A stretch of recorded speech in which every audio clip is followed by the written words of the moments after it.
Hello, everyone, and welcome to the Lords of the Night. With me, as always, is the Lord of Pennies, Satsu 2 cents. What up, Dell?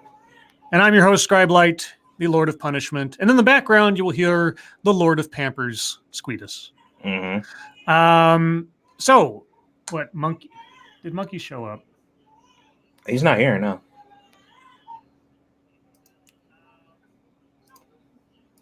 Hello? Yeah, I had the sound in the other tab open, and it was echoing in my ear. Oh, okay. So, I'm like, what happened?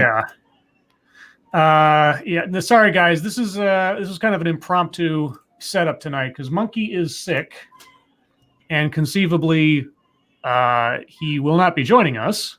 Although Monkey just tweeted the stream. Well, as Monkey is wont to do, he sometimes says he won't be here, and then he'll show up halfway through. So I'll have to double check and see if that is the case. Is he here? He is here. Okay. Monkey.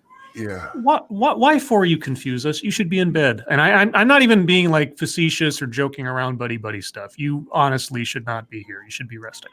Well, to be fair, he did say, could one of you host? I know, but I asked him if he was going to make the show. He said no because he wasn't feeling good and go rest. He wanted to make sure the show was good before he went to rest. And now he's here. So real quick, thank you, Terry Diamantis. Where's the Lord of Push Down the Stairs? Well, he's right here. Monkey, explain yourself.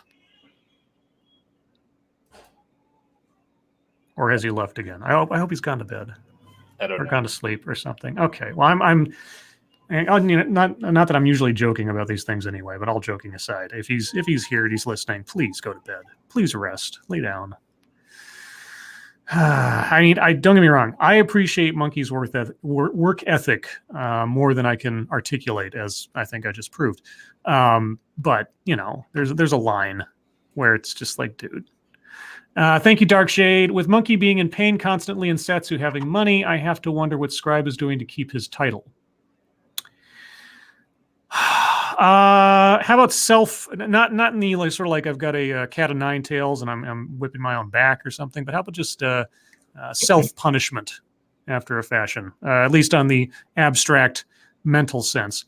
Let me tell you how I self-punish today.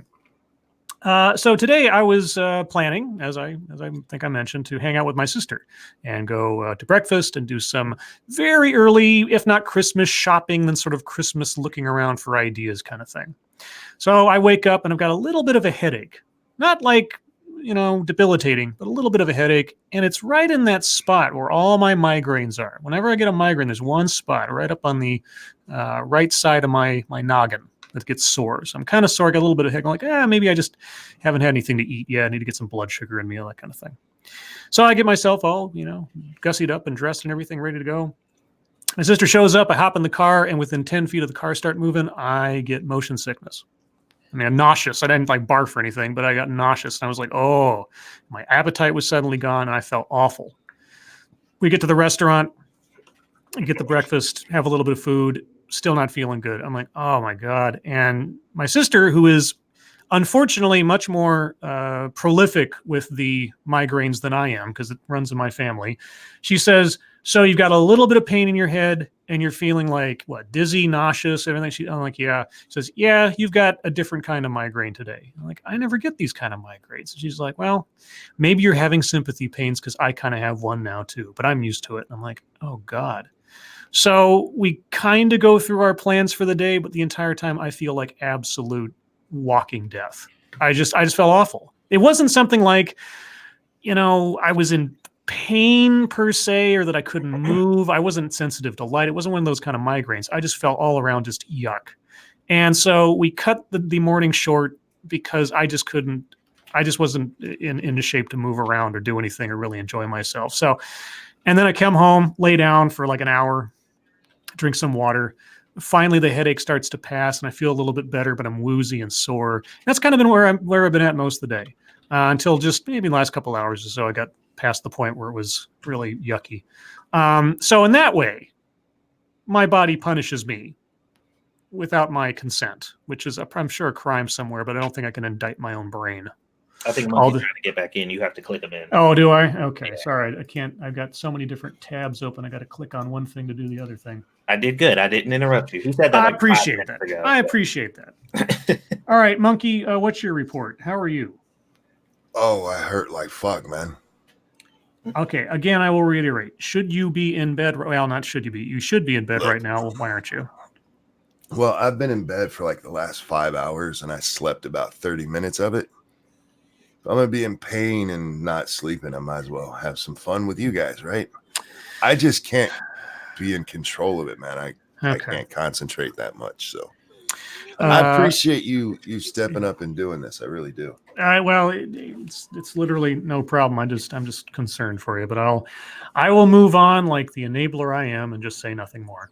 Thank you, Lion Patriot. Monkey wants in, Scribe. Yes, I appreciate that. Wow. Sorry, I rambled on a bit because like I say, I mean, I'm not having a monkey yucky day, but the plans I had for today were completely nuked by an uncontrollable physical blah. So and sorry about that. I didn't leave, but my mic had the flashing red light, so I had to unplug it and plug it back in. And when you do that, it resets it. Like I can mute myself, and that's no problem. But if you unplug your mic, it kicks you out. So I gotcha. Okay. Well, Satsu, how are you? All that other stuff aside.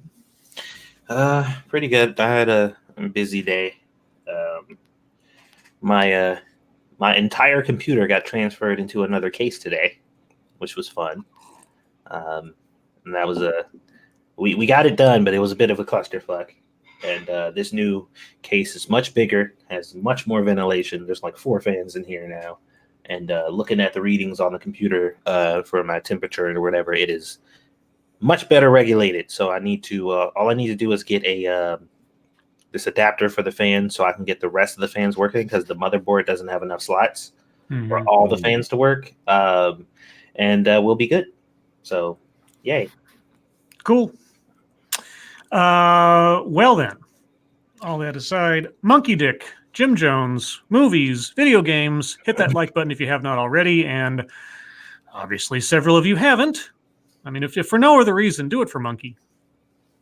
And please share our stuff. The point was made much more succinctly by another creator I was just watching before the stream started over on Midnight's Edge. YouTube is more inclined to promote corporate level content creators now than they are independent content creators. So when you like a video, if you comment on a video, these things do have an effect, more or less, on the algorithm and the likelihood that there might be someone else seeing the content beyond just you. So whether it's us, whether it's someone else, and if they're not like, brought to you by media company X, if you like it, like it. If you have something to say it too. And that helps out.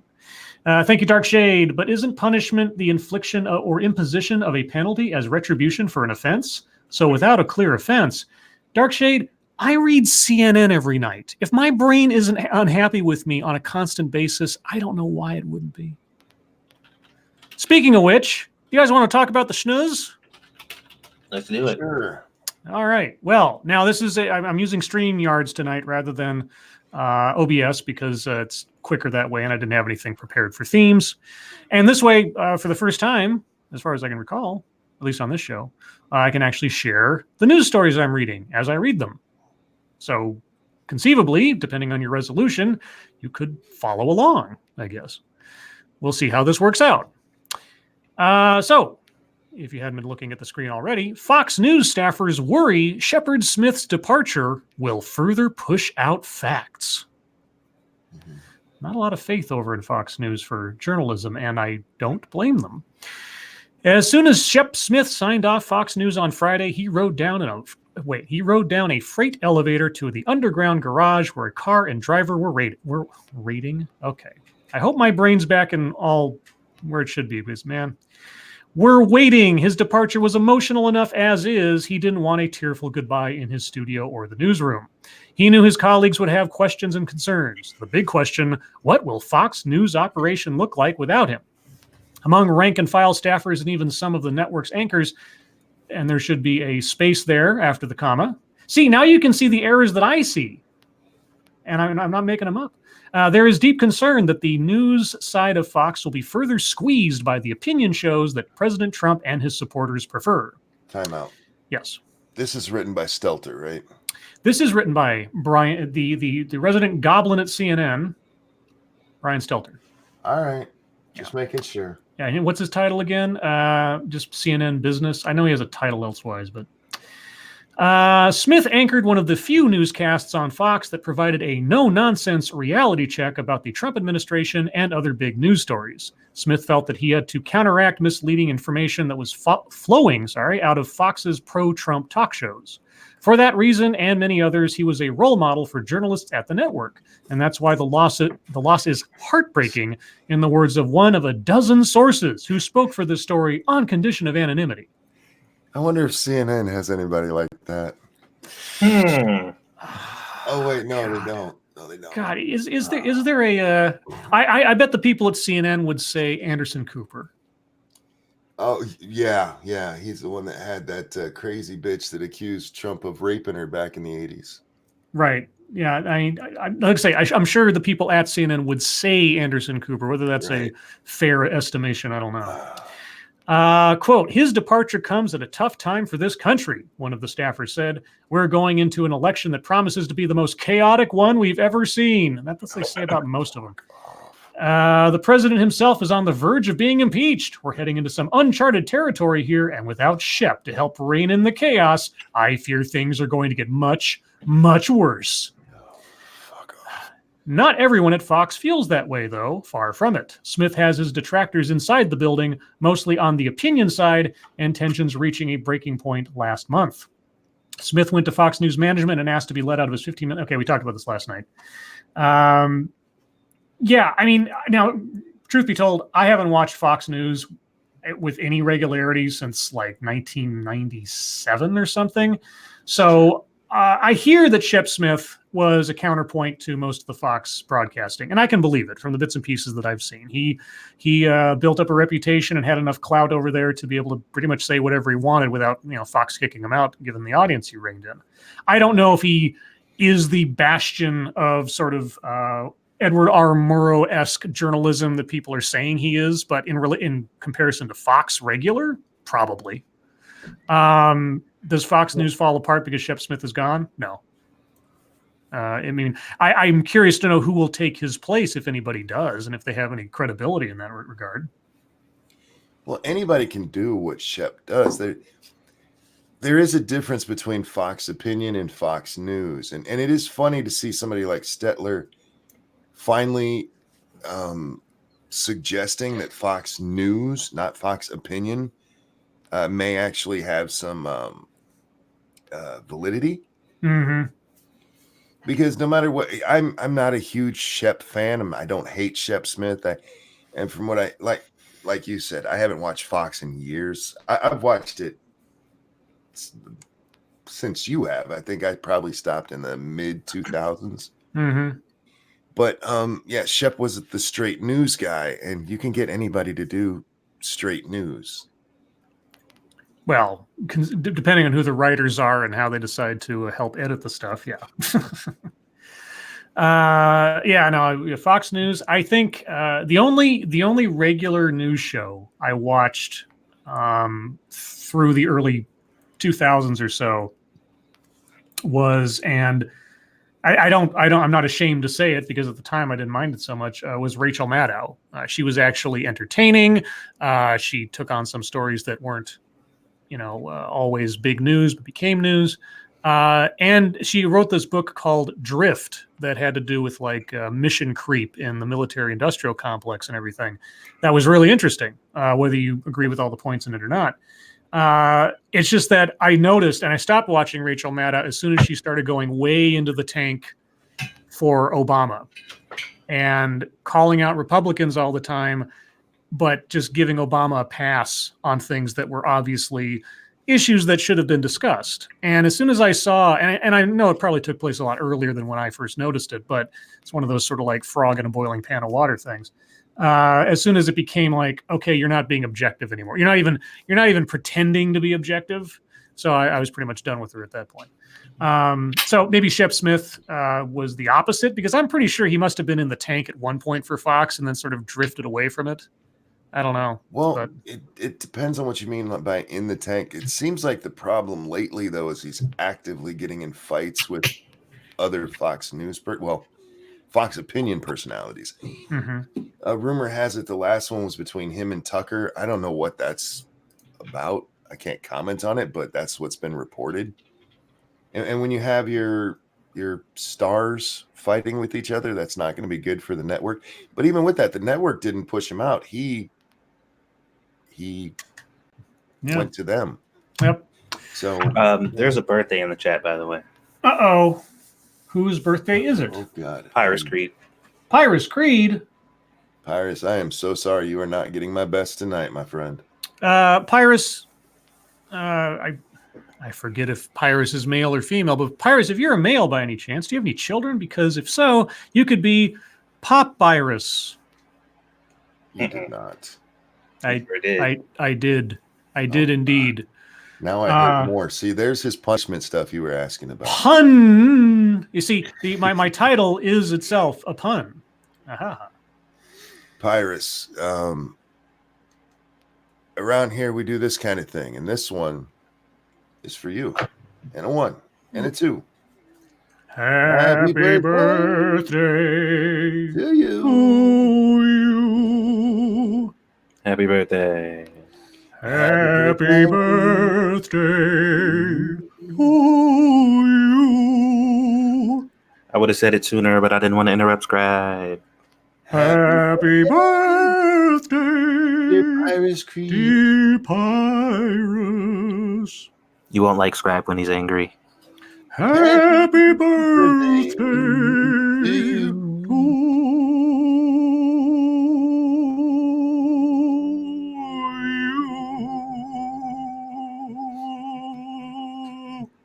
Happy birthday, Pyrus. I hope you had a good one. I really do.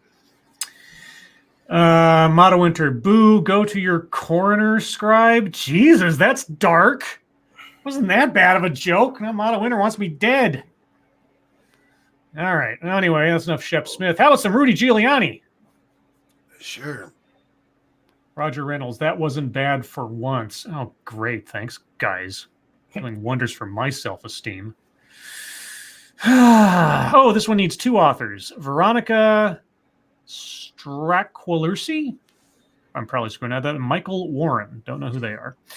Rudy Giuliani tells CNN he's unaware he's under investigation for Ukraine involvement. Is he under investigation? I don't know. Let's find out. President Donald Trump's personal lawyer, Rudy Giuliani, said Saturday that he's not aware he's under investigation for his involvement with the unraveling Ukraine scandal, calling it a, quote, political attack, unquote. When asked if he was, Giuliani told CNN, no, nothing but leaks, which has to tell you whether they are or are not investigating. It's a political attack. Otherwise, why leak it, unquote. Quote, if it's an appropriate law enforcement investigation, you try to keep it secret so the subjects aren't alerted, he added. Duh. Yeah. So the story here is that a guy who may or may not be under investigation does not know, or is at least not saying that he is. Yeah. And neither does CNN know whether he is or isn't.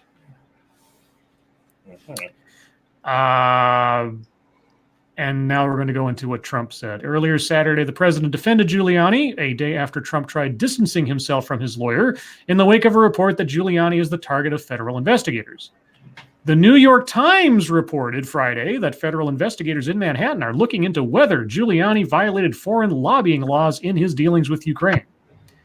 Where did the New York Times get that information? You know where CNN got their information? It was the New York Times, because CNN doesn't make their own news anymore. Let's see. So now they are after the legendary crime buster and greatest mayor in the history of New York City, Rudy Giuliani, Trump tweeted Saturday. I'm sure there are some historians who'd probably argue that one. Quote, he may seem a little rough around the edges sometimes, but he is also a great guy and a wonderful lawyer, unquote. You think Ed Koch was the better mayor? No. No? Because he was always so much more prominent when I was growing up. Well, he was a more photogenic and well-liked mayor until 9/11. That's when Rudy got his... Yeah, Rudy got his chops then. But Rudy did a lot to clean that city up. That's true. And especially, wasn't he attorney general beforehand? That I don't know. I just know when he was mayor, he did a lot to clean up New York City, where Koch was just a personality. Yeah. Okay, so yeah, this story is just repeating itself and stuff that we already know about Ukraine. So I thought there was something more to it.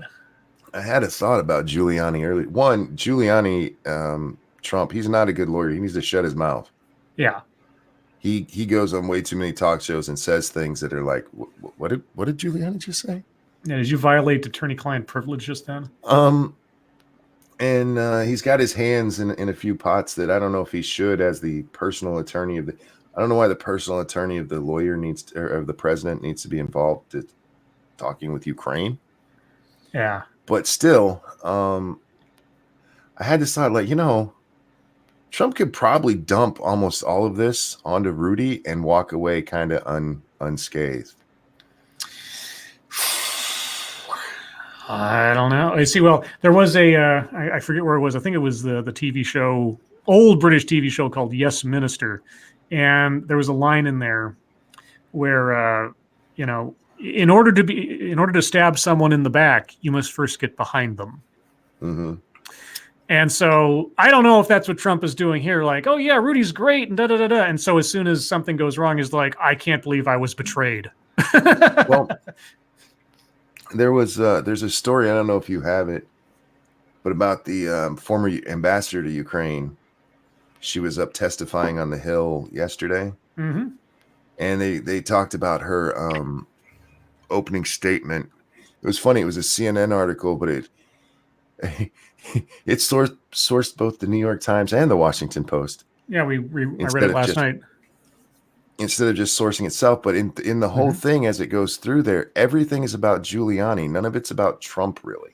Mm-hmm. And it's weird. It's like, this seems like a setup to take down Giuliani. And I don't mean by the press or anything. I mean by like Trump's going, ooh, I need to dump this hot potato on someone. Mm-hmm. So, yeah, I think I read that story last night. Talked about like the top 5 lines from her testimony or whatever. Oh yeah, CNN must have just retweeted it today because I read it right as I was talking to you. So I wouldn't be surprised. Let's see. Any thoughts, Satsu? You're awfully quiet over there. Not really on this situation because I haven't really been paying a lot of attention on what's been going on with Giuliani specifically. Mm-hmm. Because I didn't even know he was still his lawyer. Like until you guys mentioned it yesterday, I had no idea because I hadn't heard his name in so long. So I don't know. This story just sounds kind of stupid to me. Yeah, a lot of this will probably, I mean, like most things, they'll make more sense in hindsight once things develop. I mean, you can probably start guessing the chess pieces being moved around or whatever, but Monkey might have a point, that Rudy's being set up for a fall, or at least as what's a better way to put it, a heat sink for what's going on with Trump. Take some of it away off of him. Let's see, in other news, a little bit of a disaster. Crews are scrambling to find 2 missing workers in the Hard Rock Hotel wreckage before another collapse. My sister told me about this morning. I hadn't heard about it yet. So there's an under construction hotel that just fell in on itself while it was still under construction. Crews in New Orleans are trying to rescue 2 workers trapped in the wreckage of a Hard Rock hotel under construction that collapsed on Saturday. Quote, we believe we know where they are, but we have no visibility, Tim McConnell, New Orleans Fire Department superintendent, told reporters. Rescue and search teams are using dogs and drones to make contact with the workers, but their conditions are not immediately clear. Quote, we assume they are alive, McConnell said. Portions of the building came crashing down Saturday morning, killing 1 worker and injuring more than a dozen others in downtown New Orleans. Video footage showed workers emerging from a giant cloud of dust after the upper floors of the building collapsed and debris filled the street below. After the collapse, 18 of the injured were taken in ambulances to nearby hospitals, but in the past few hours, many more have arrived on their own seeking medical help. Dr. Emily Nichols, Director of Emergency Medical Services for the City of New Orleans, said all the injured were stable. She did not discuss a specific number of victims. There are no reports of pedestrians or motorists on the street being injured, McConnell said earlier on Saturday. A third person that had been considered missing was found at a nearby hospital. Authorities said the building remains unstable and fear another collapse will take place. McConnell said there is a, quote, very strong possibility of further collapse and compared the damage to that of an earthquake. Several city blocks surrounding the area of Canal and Rampart Streets have been closed because of a crane attached to the building is unstable and could also collapse. Authorities evacuated several nearby buildings and suspended the area's streetcar service. Quote, our biggest fear right now is the crane, said McConnell. It weighs several tons. It was not immediately clear what caused the collapse. I'm going to guess bad design. Yeah, the pictures of that are just awful. Is it actually on the screen there? Yeah, I can. Oh man, just like pancake. Oh, yeah, I think shoddy materials, bad design. I'm assuming it wasn't an electrical issue. But yeah, that's just that's awful. I mean, yeah, and those two cranes there. You know, if something shifts the wrong way, that sucker could come straight down. And wasn't there a crane collapse not that long ago? I forget where it was. Was it like San Francisco or something? I know what you're talking about. I can't remember where that was. Yeah, there was a video of like someone they had like their dash cam camera. They were like maybe 4 car lengths or something behind where the crane came down. They caught the whole thing on film. It's like, fuck. Anyway, yeah, well, fingers crossed they find the guys that are still in there and alive, and fingers crossed they can somehow contain this. And, you know, I'm assuming the whole thing's a total loss. I don't know how they're going to be able to salvage all that. So. No, they're going to need to get some jet fuel to bring it the rest of the way down. Yeah, call Alex Jones. Well, hope they had some insurance. Jesus. Let's see. And moving on for the last couple minutes. Mattis warns ISIS will resurge if U.S. doesn't keep pressure on.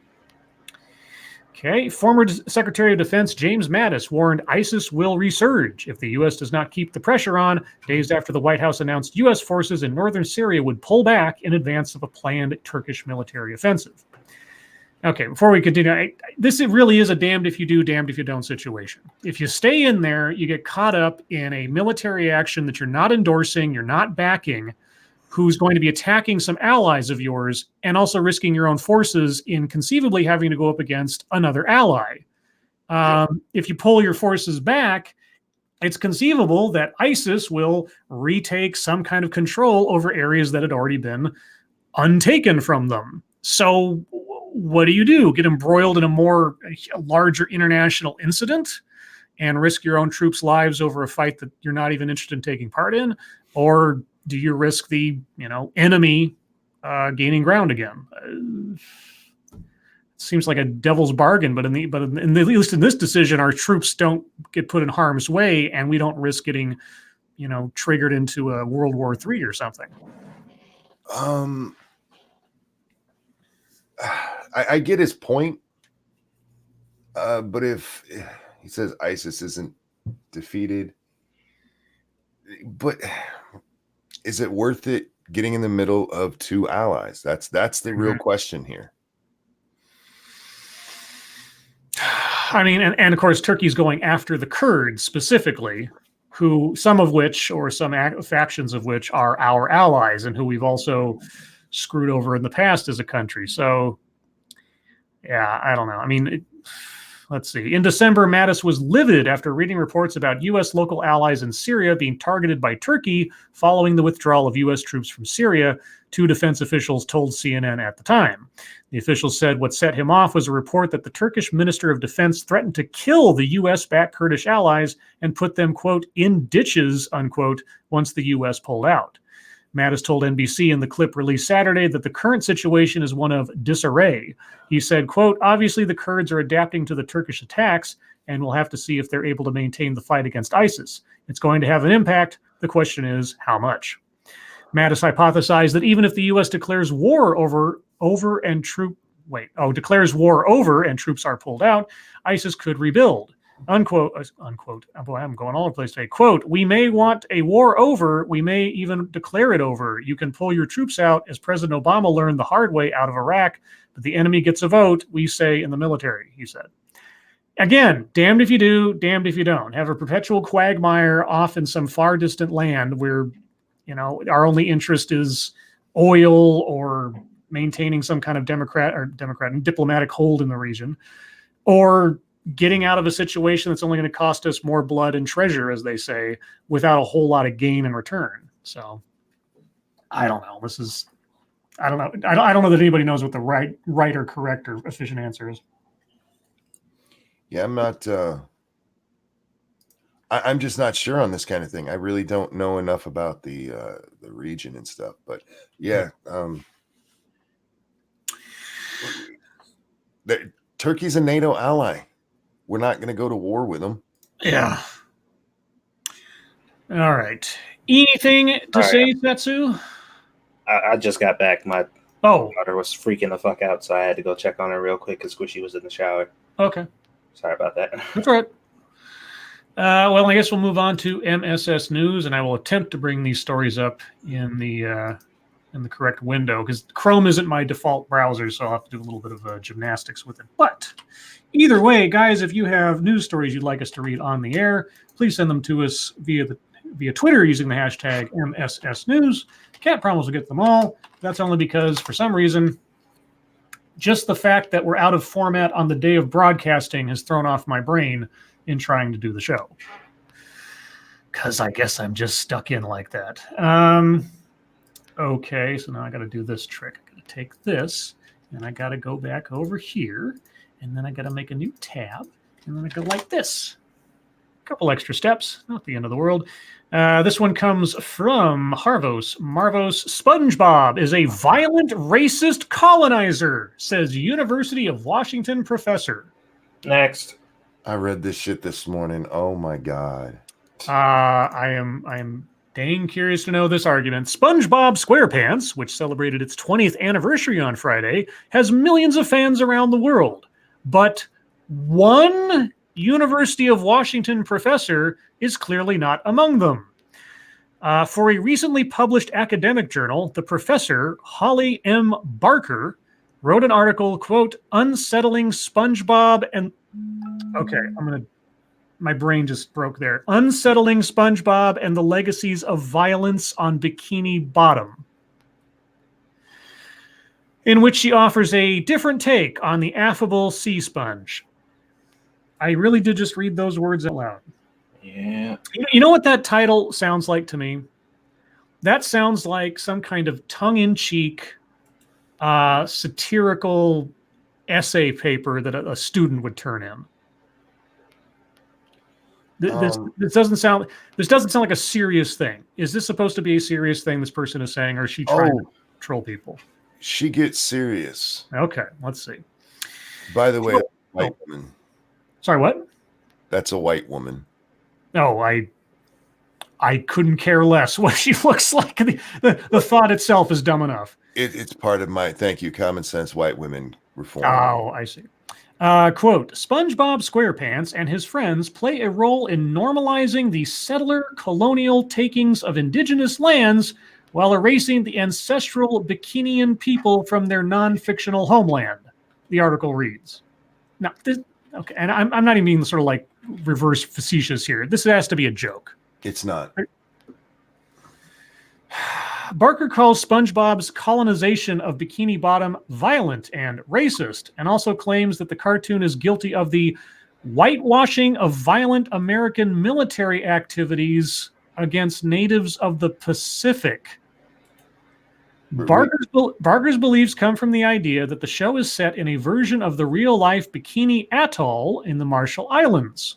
During the Cold War, natives of the area were relocated, and the American military used the zone for nuclear testing. I actually have a couple of documentaries that show the Bikini Atoll tests. Mm-hmm. I believe, was that the one called? There was, and this is true. I don't know if it was Bikini Atoll, but there was a test, a nuclear bomb test, whose code name was Upshot Not Hole. I think it's the funniest military operation name I've ever heard. But Anyway. Okay. The area remains uninhabitable to this day. That history has given rise to fans' theory that Bikini Bottom is inhabited by creatures who owe their mutation to that testing. Well, so does Godzilla, purportedly. But Barker stated that as an American character allowed to inhabit an area that natives had no choice but to leave, SpongeBob showed his privilege of, quote, not caring about the detonation of nuclear bombs, unquote. Barker also points out the cultural appropriation of Pacific culture with Hawaiian-style shirts, homes in the shapes of pineapples, tikis, and Easter Island heads, and the sounds of a steel guitar perpetuating stereotypes of the region. The bitch she's not trolling. She's just stupid. Let's see. Hypnagogic Monk says Scribe Light, Upshot Knothole was in Nevada. Okay. I didn't keep all my code names correct. Anyway, Upshot Knothole. I mean, seriously, Upshot Knothole. You know why it's called Bikini Bottom? Because it's a play on the bottom part of a bikini. Yeah, because SpongeBob was originally an adult cartoon. Patrick Star is a butthole. Your sponge, huh? Look at all of the stuff around Mr. Krabs. The whole thing is a joke on a bikini bottom. What might be in there? So, are you telling me that this professor did no research for context before writing this screed? Well, look what they mentioned up there. A fan theory is that's why Bikini Bottom is hidden. Yeah. A fan theory. Someone was on Reddit and was just like, I'm going to make a paper out of this. Okay, you know what my first thought was after I read a little bit of this? I have to wonder, does Holly M. Barker have a TEDx talk? Because if so, I might have to take a look.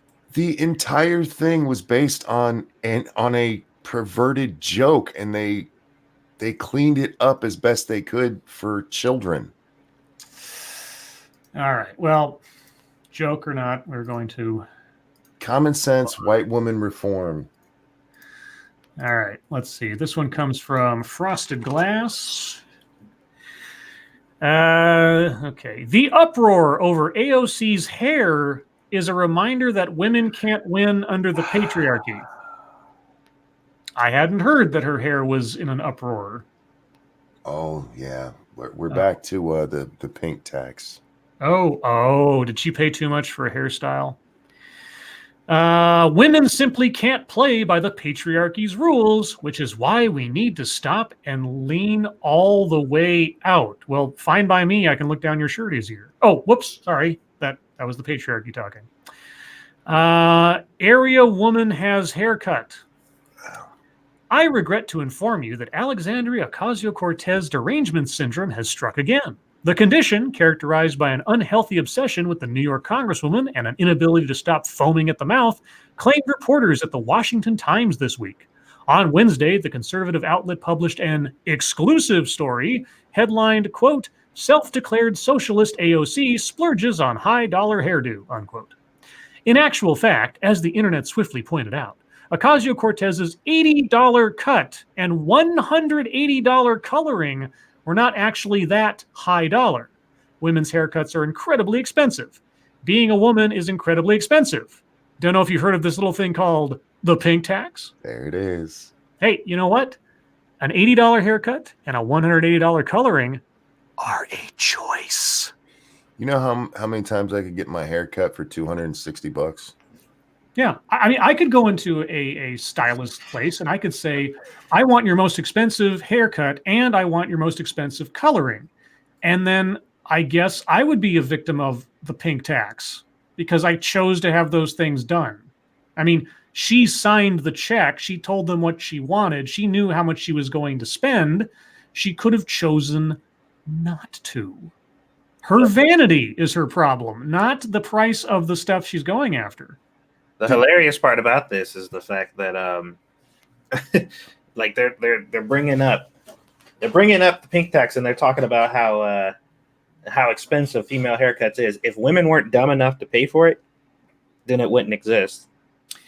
Here's another thought, Ocasio-Cortez. Since you come from such a bartender background, you may think about investing in a Flowbee. I don't know. This kind of blew up on Twitter. I don't know if you guys saw it. She got into an argument with another member of the House, I think it was. Because it was a guy who just goes to the house barber and gets his hair cut. And she's like, well, that's just the, what was it, government sponsored haircuts or some stupid shit like that. When he was like, you could have just went and got your hair cut here like we all do. Is it free of charge because it's in there, or is it just a reduced rate or something? I don't know exactly. They said it was significantly cheaper, like at least $100 cheaper. Okay. Well, gosh, somebody that's a socialist wants to spend more money on capitalism. Well, she proved the point, like, because one of a lot of women, and in these situations, when you point that out, you could have just done this instead, and they'll bring up the fact that they don't do what I want them to do. Like, that's just a government place. They won't take care of me like this place will. The whole reason that the concept of the pink tax exists is because women are high maintenance as fuck, and they want very specific things. And because the market knows that that's what they want, they charge them for it. They're like, you want all this extra shit? We're going to charge you extra for it. And women willfully pay for it. Yeah. That's the only reason it exists. Yeah. The market exists because people are spending the money. That's it. If women stopped spending money on expensive colorings, or then the price would drop. The supply and demand. Yeah. I don't understand how this is such a, well, I understand because it makes for great copy when you can say this is the patriarchy's fault. Even though you want to guess how many hairstyling places are owned by women as compared to men? A good majority of them are. And it's so crazy. And that's why the pink tax as a platform for them to stand on is extremely brilliant, because the only people who can do anything about it are women. They are literally the only group that can change it. So they don't have to. They're like, we can just complain about it forever and we don't have to do anything. Like, because it'll never change unless we decide it should. Yeah. So it's perfect. Yeah. So every I mean, depending on the place, because sometimes it's like the stylist basically owns the chair, and then they sort of set the prices and stuff. I know a little bit about hairstyle. I'm no expert, but if you want to beat the pink tax, as it were, just charge less for your female hairstyles and female colorings, I guess. Even though it'll take the exact same amount of time and labor as it did prior, and you'll make significantly less as a result. I mean, obviously, women will just come flocking to you for a cheap coloring and a cheap hairstyle. Mm-hmm. It's that simple. Yeah. But like I told you, women, if you argue with a woman advocate of the pink tax, she will debunk herself for you. All you have to do is ask her the right question, because she'll say, this is too expensive, and it's expensive because it's pink. And I'm like, okay, well, why do you buy it? And it's like, well, it's marketed to us. And I'm like, okay, well, why don't you buy this instead? And they will explain to you why that other product that they chose not to buy does not work for them. Like, they will explain that to you. You don't have to explain it to them that it's a different product and it works for them, and that's why they pay that price. They will explain it to you why they prefer to pay more for that product. And I'm like, so your complaint is it costs too much. And it's the same thing as the other one. But you just explained to me in great detail why this one works for you and that one doesn't. Mm-hmm. Including a time to just being, well, that one's pink. Yeah, that was your excuse. They're exactly the same. One's just pink and the other's not. Okay, then why don't you buy the other one? Because this one is completely different. Because really, this one's pink. It's the one I want. Well, that's what you're paying for. The beginning of this conversation. Okay, moving on. This one comes from the Desert Tramp.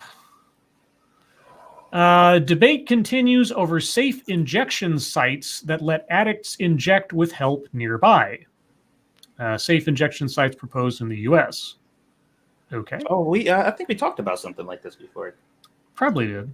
Mm-hmm. Philadelphia, Pennsylvania. Around the world, there are more than 100 safe injection sites in countries like Canada, Australia, and Spain. However, in the U.S., there are none.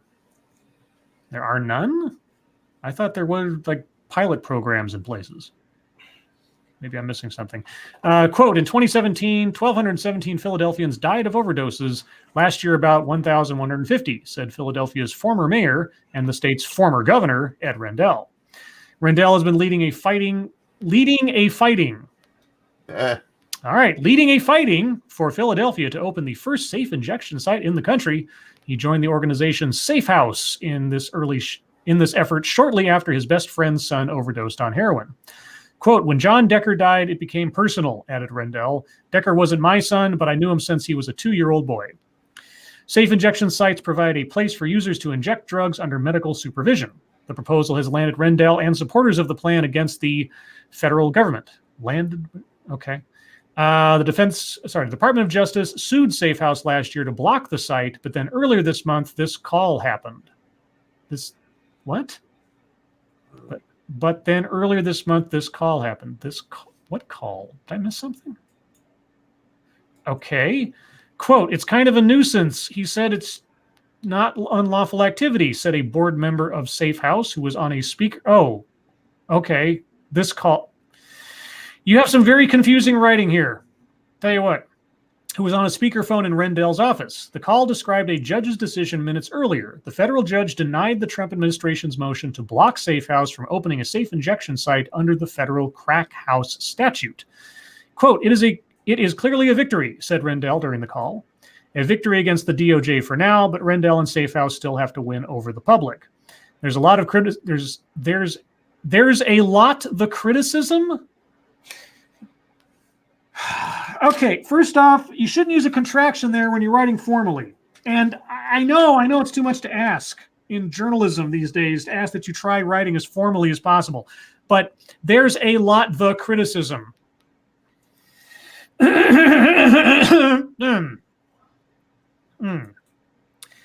Around the idea of safe injection sites, some argue one in the U.S. would be promoting the use of opioid drugs rather than curbing it. Well, that's what we have Muppets for.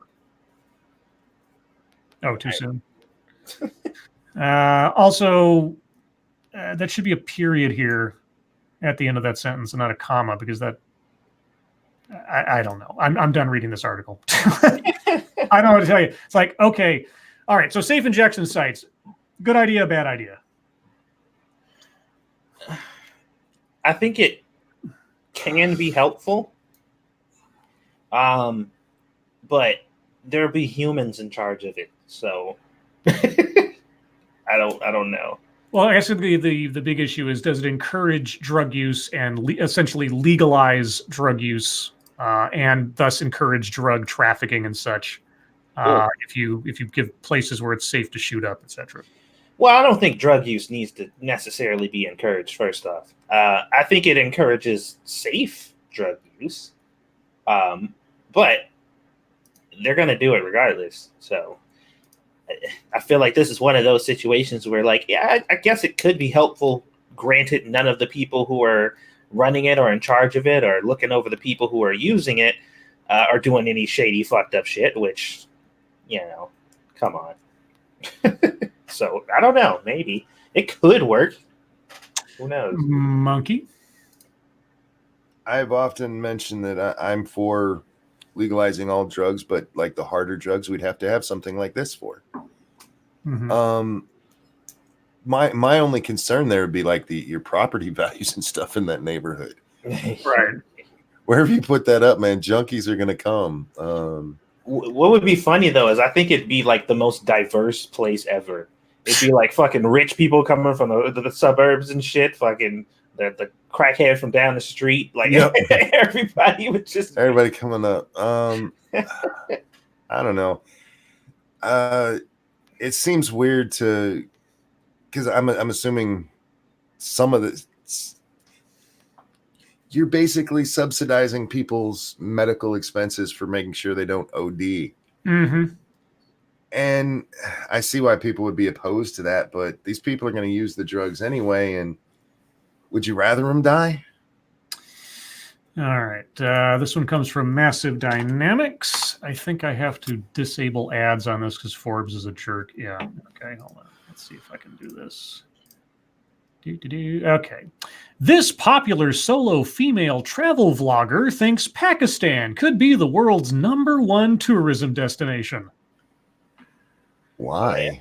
Yeah. Are you out of your freaking gourd? I'm gonna have the little. Can I close this? No, go away. See, now people can see the stupid ads and crap I have to deal with on a nightly basis. Pakistan. It's not exactly on every solo female traveler's bucket list. Gosh, I wonder why. But that doesn't mean that it shouldn't be. If it's on their bucket list, it'll probably have to be at the end. Especially if you ask vlogger and content creator Eva Zubek, who thinks Pakistan could be the world's #1 tourism destination. Yeah, if you like barren landscapes and violent religious factions warring over which one gets to rape you or kill you for being an infidel.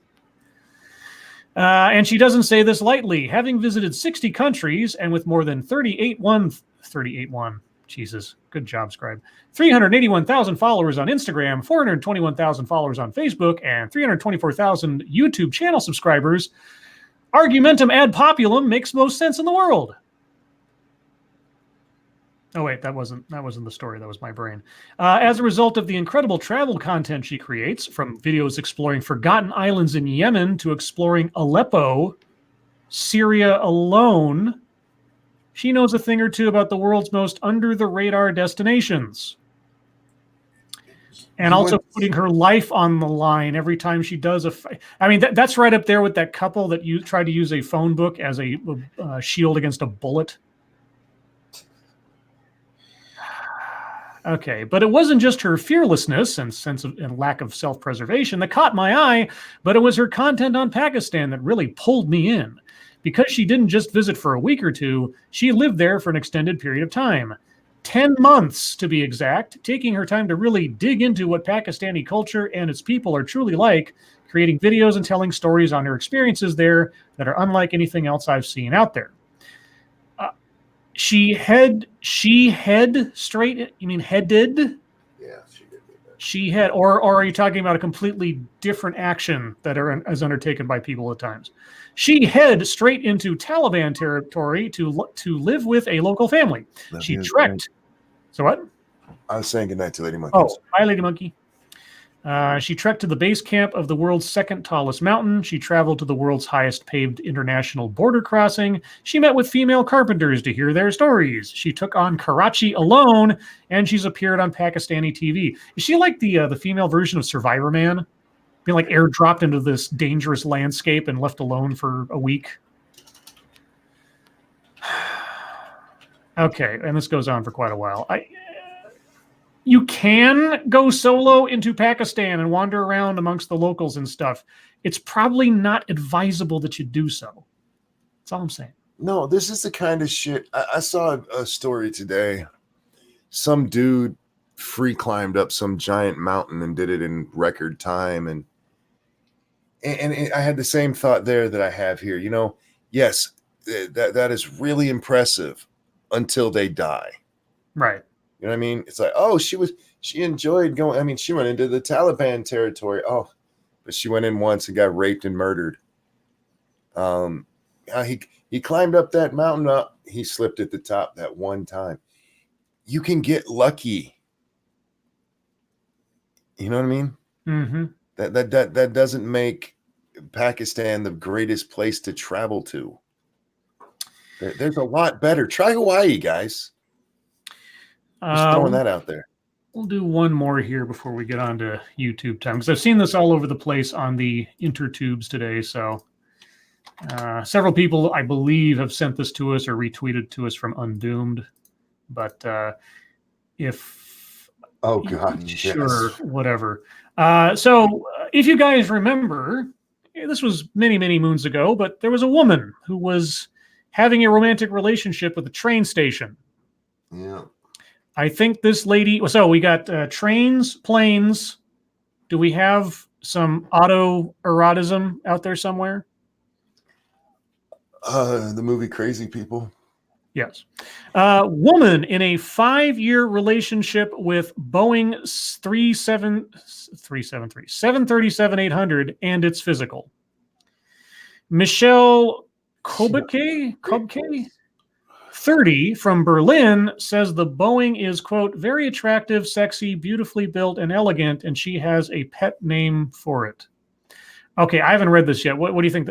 Unless you already have. Any guesses of what the pet name is for this plane? Daddy.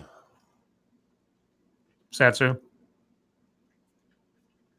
He might have stepped away. Oh, okay. I stepped away. Let's see. A Boeing pet name. Boner. Let's see. A woman says she's been in a 5-year relationship with the love of her life, a passenger jet she calls Darling. Oh. Michelle Kobeke, 30, from Berlin, Germany, considers herself in a relationship with the Boeing 737-800. Michelle says she's been in love with the aircraft for 5 years, and their relationship is very much physical. She said, quote, the 737-800 is very attractive and sexy to me. He's the most beautifully built, and he's a very attractive and elegant aircraft. She even nicknamed the 737-800 Shots, which translates into darling. Yeah, there's a line in Top Secret where the Nazis are talking to each other, and one of them says to the other one, Jawohl, mein Schatz. And of course, if you don't speak German, this sounds like something a Nazi would say, but in fact, he's saying, yes, my darling, which is really funny. Okay, so here she is stroking the engine. Here she is inside her lover. Oh, my God. What did I walk into? A lady who loves an airplane. And here she is with her, Dildo. her dildo / body pillow. I mean, if somebody can fall in love with the car, I guess she's allowed. I can only get close to him when I fly with him or when I can get to him in the hangar, which has only happened once in my life. So this is a very specific plane. It's not just a model of a plane. It's a specific plane of that model. Yeah. I wonder if they'll just donate it to her when they finally retire it. Or if they just like drop it off in that airplane graveyard off in the Nevada desert somewhere and she has to go there and like leave flowers on it every year or something. They deliver it to her and they're like, oh, by the way, that's a female plane. Oh, fuck. What? That line there that starts, she explained. Okay. She explained, quote, it's like a normal relationship. We have relaxing evenings together, and when we go to bed, we cuddle and fall asleep together. Bitch, what are you talking about? She's stroking its joystick. Common sense, white women reform. She was allowed in the hangar earlier this year. Why? Michelle realized she had a weakness for aeroplanes when she took her first flight in November 2013. In March 2014, she boarded her first 737-800, and it was love at first flight. She said, quote, I got so excited with boarding the plane, I realized I am in love with the 737-800. Thank you, Terry DeMontis. Her boyfriend's not much of a looker, looks a bit plain to me. Cryptic, did you travel to Australia and take over Terry's account? So wait, is it a specific plane or is it the model? I don't know. I mean, it sounds like the model. She's talking about it in the singular, him. She likes him and his twin brother. The word of the day is acceptance. It's insane. Okay. Serious question. Honest or put on for attention? Or maybe a little bit both? I think she's probably honest that she gets turned on by airplanes. I think she's probably playing it up for attention, though. You know, I saw this and because you mentioned Undoomed. He was the first one I saw that this was going around with today. And I saw she was German. And my first thought was a line from South Park when Kyle says, the fuck is wrong with German people? That's as much as I got. Oh, we should have Badger on here to try to explain that one to us. Okay, well, guys, we're going to stop there with the MSS news. Excuse me. Thank you guys for all the stories. And now I'm going to attempt to stop sharing my screen. Ta-da! Magic. Voodoo magic. So, with that, it is YouTube time. I'll go first. I didn't do anything video-wise because I was feeling awful most of the day. I have found some candidates, though, for attention. Two are different TEDx talks. One is about equality in video gaming, which you can already guess where that's going. Another, I just started watching. It's okay. So as far as I can tell, it's trying to say that communities should replace public defenders in courts. What? I don't know if this is some restorative justice theory or if he's actually talking about like people from a person's community coming to the courtroom and trying to pose as lawyers, or I don't know. I've only got a couple minutes into it, so I'm not quite sure where it's going. I assume it can't be something as crazy as that you still have to have a licensed attorney most times, unless you're defending yourself, which is always a bad idea. So I don't know yet, but it struck my brain, so I may, we'll see. And then the other one is a Now This News item, which is a lady poet writer telling us that you don't have to speak in understandable English. If you try to speak in understandable English or are expected to, then that's racist. And that's the gist of what I'm getting. Anyway, so the three things that are kind of on my radar, I'm looking at them currently. May make something out of them. We'll see. And also, again, thanks to everybody for showing up last night and for all your donations on the 3rd anniversary thing and for retweeting out all my custom posters. So far, I don't think Miss Misa has seen the poster I made for her. She hasn't liked it or anything, or maybe she'd. And I did word. This was my bad. I gave the same message to each of the tweets of the posters. I said, 3 years on YouTube, yay for, and whoever poster it was. Obviously, that could be read as I was telling them or congratulating them on 3 years on YouTube rather than saying, like, it's been my 3 years on YouTube. I'm celebrating this person, which I should have done. So that might be confusing. So anyway, Satsu, what have you been up to? A rice chicken. What? What? Oh, well. Are you a cluckromancer? Yes, I am. You love chickens? I do. Oh, all right. I'll give you 3 reasons why. So today, Sinatra came over, and he came to bring me some thermal paste and a SATA cable that I needed for my little hard drive that I have. And then my friend Glenn came over to help me out, and we took my entire computer out of my old one and put it into a new one. So I got a brand new case, and it's nice, and it's got all kinds of fans in there that I need to get set up and and together. There's one more piece I need to buy for that, so I'm going to do that. I did record an unboxing because Willett Ford sent me a box of random items. Ooh. And he also made this really fucking awesome. I don't even know what to call it. It was just this thing he made for Squishy. It looked like he made it with the laser thing. I'm not sure if he did, but he said he's got a video coming out for it soon. So be on the lookout for the video. And it looks hand painted.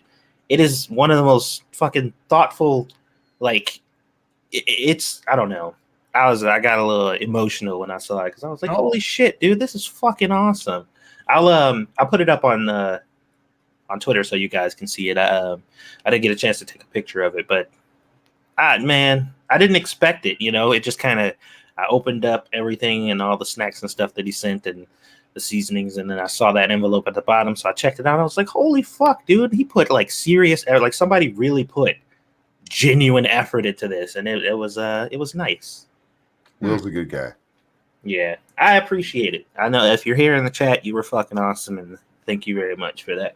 And Squishy liked it a lot, and my mom thought it was super awesome. So Squishy said this might be the first thing we actually hang on our wall.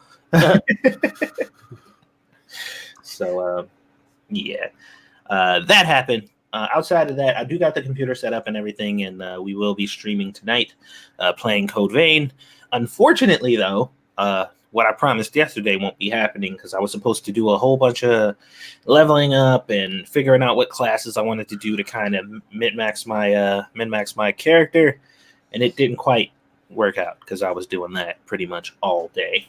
And we had just got it finished, and then I had to cook dinner, and I'm like, fuck.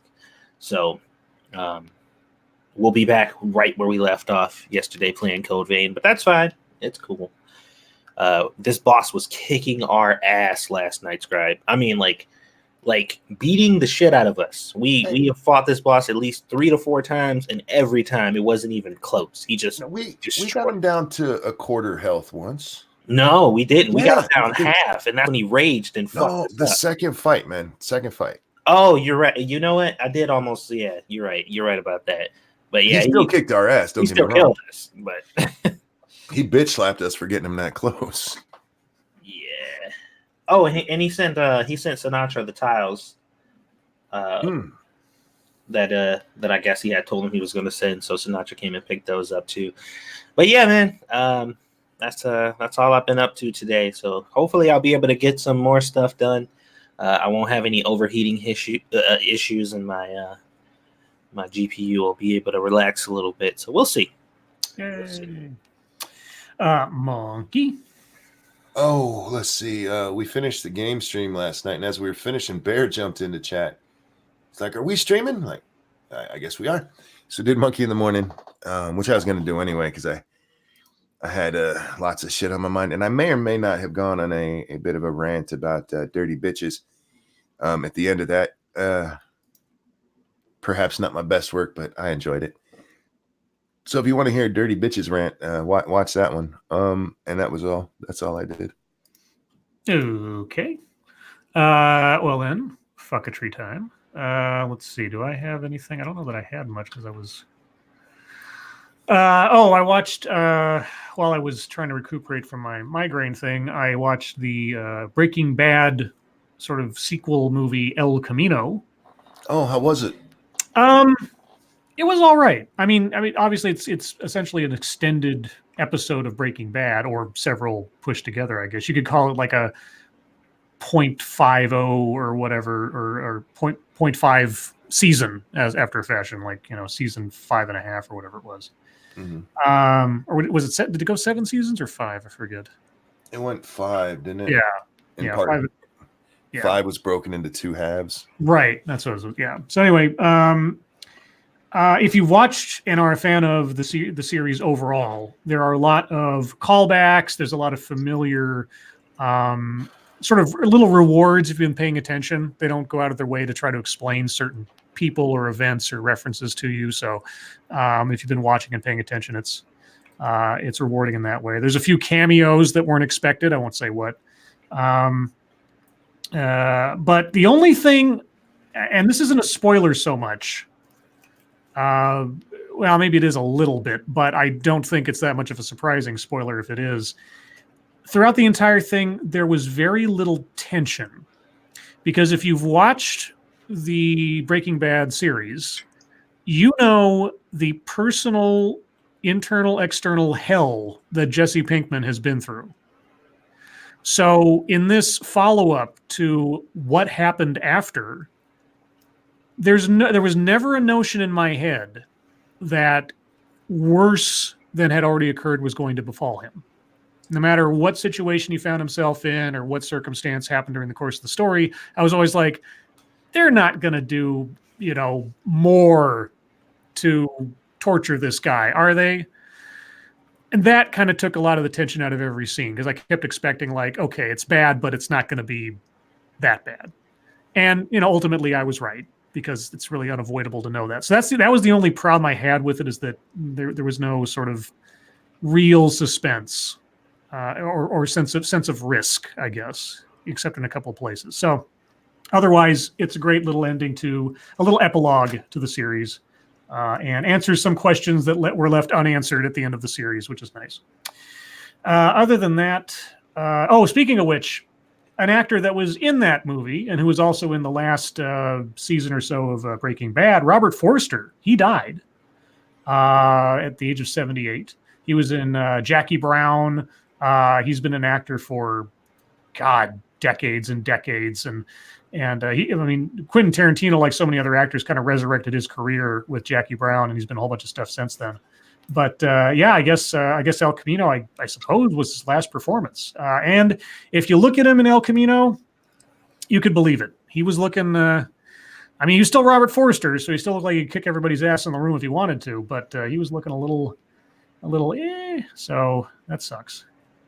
And other than that, I didn't do a whole lot of fucketry today, as that were. So Satsu, what do you got? Let's see. Jen had asked in chat if Sanook got to see the baby. He did. When he was here, he got to see her. Did he hold the baby? No, because he said he don't hold black babies. What? No, he does. Oh my God! Breaking news! Breaking news! Flip it. No, he had like dog hair all over him, and we don't know what her, like, she's like allergic or anything yet, so he was just playing it safe. But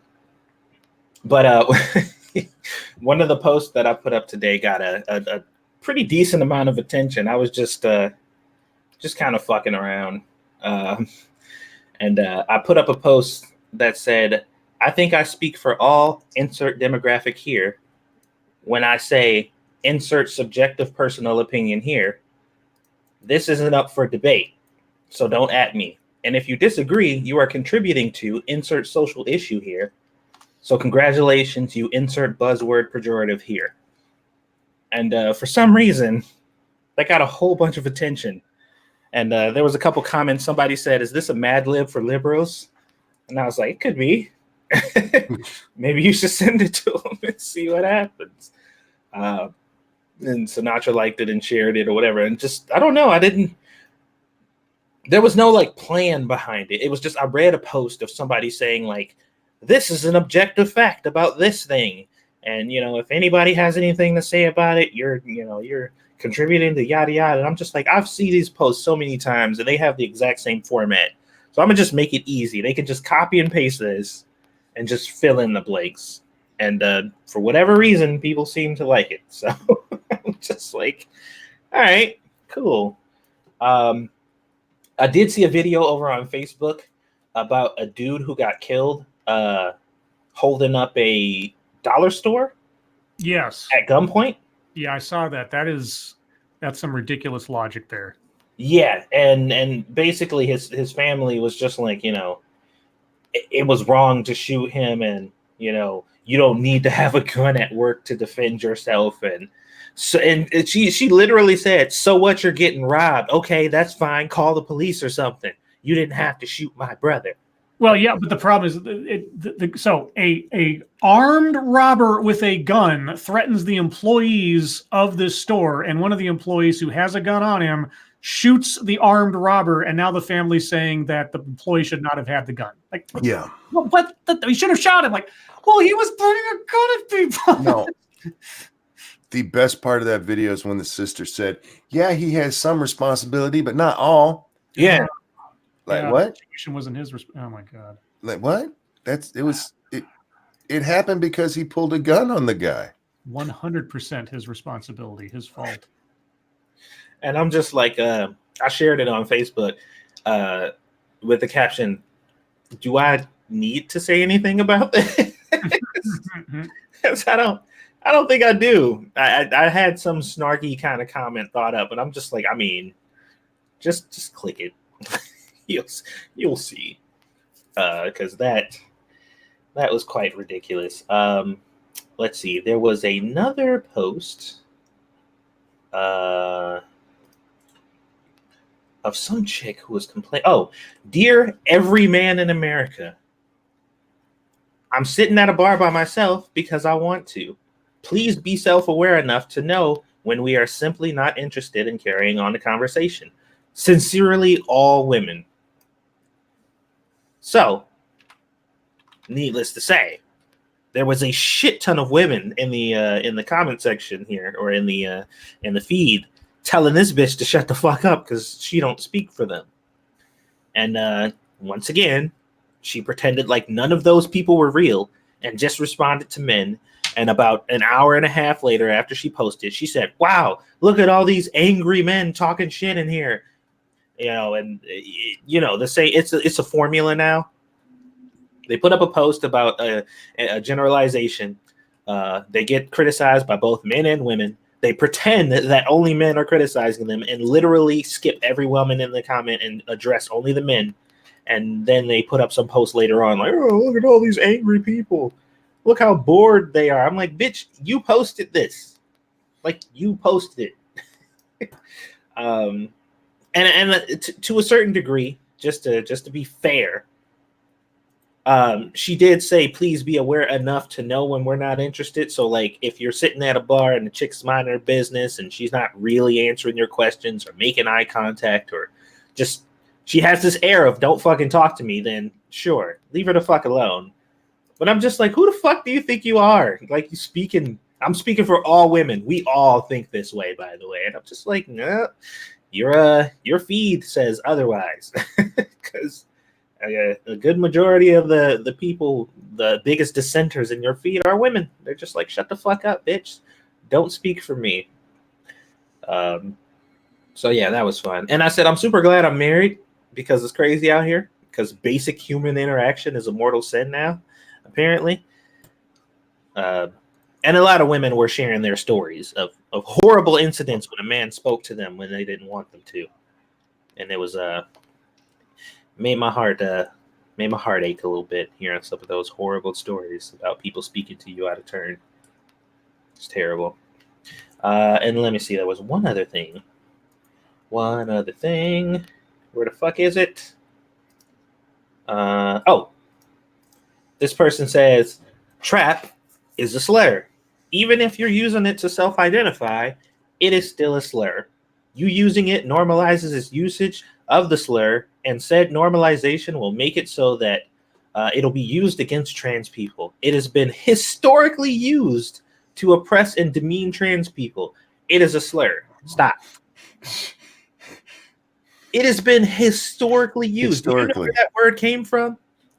Well, I mean, anything that happened less than a second ago is historical, or more than a second ago is historical. So there you go. Apparently. But that word came from the anime community to describe anime characters that look like girls but are actually boys.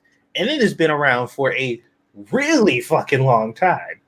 Yeah, historical. Well, and it's not until recently that people started referring to trans people that way. But my question is, they're thinking there. Even if you're self-identifying that way, does that go the same for, say, the N-word or gay people using different slurs to describe themselves? Shouldn't that same thinking apply? It should, but logic and shit. It's just all right. And the tripped out part is like, it's not even. It's most widely used in its regular context, like what people know it from. And rarely, maybe not rarely now, like maybe nowadays it's probably a little bit more. It is used in the I guess the offensive context. And she's like, it doesn't matter. Doesn't matter if it's the correct context or not. You're still harming trans people. And one of her responses to somebody in her feed, she said, "I just cannot sit by and accept the normalization of a word that is used to murder my people." Okay, I've never heard it used as a pejorative. I mean, it's used as a descriptor. I've never you're like, "Oh, look at that dirty trap over there," or anything like that. You know what I mean? Well, the idea that she's pushing is, whenever a trans person fucks somebody without revealing their actual gender and they find out, they're killed for it. And I'm like, don't do that. Well, yeah. Don't do that. Don't surprise people with dick. It's not a smart idea for anyone. Yeah, it's also not a good idea to kill somebody. Like, don't. Yeah, it doesn't justify murder, but no, it definitely doesn't. But like, true. Yeah, honesty in relationships. I mean, God forbid. Just like, I don't know, man. It's just fucking people. But yeah, I was at my I hit my limit of just bullshit that I could deal with on the internet today. So I got distracted with my computer stuff, which was good. But that's all my fucketry. Sorry. All right, Monkey, what you got? I only really have one.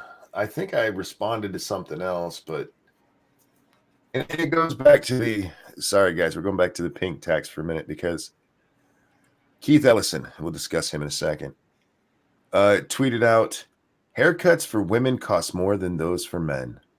Also, healthcare, car repairs, etc. That's reality for the awesome at AOC and every other woman. It's morally wrong and it threatens the economic security of women and everyone who depends on her income. It's the pink tax. Now, if the name Keith Ellison sounds familiar to you, he is the Minnesota Attorney General who was accused of beating the fuck out of a woman. Which she kind of didn't actually follow through with eventually. Yeah, that's the one. Supposedly, where there was video, but it never. They were refusing to bring it up. But Keith, he wants us to know that women pay more for their car repairs. I assume he's talking about people taking advantage of women for their car repairs. That's not exactly the pink tax. That's douchebag mechanics. And does that still happen as much? I haven't heard about that in a long time. Did he give any statistics to back up his little claim? No, man. No, he just said it. Of course not. Okay. But they pay more for healthcare. Well, they have different healthcare needs, dude. Yeah, they live longer. They live longer. They have babies and vaginas and ovaries and things that need taken care of. Breasts, larger breasts, more common to get breast cancer kind of things, It's not like they're going, oh, you're a woman, we're going to charge you more. You have different parts that they're examining and that they can go wrong. But it was just fun. I'm going to throw this one in chat so you guys can read through the comments because some of the comments in here are great. People arguing back and forth over it. This one guy, where did it go? I had saved it and then I moved it, unfortunately. Where'd it go? I want to find him because he's like the greatest. Here it is. Told my daughter to buy men's sneakers, pants, razors, and shave gel too.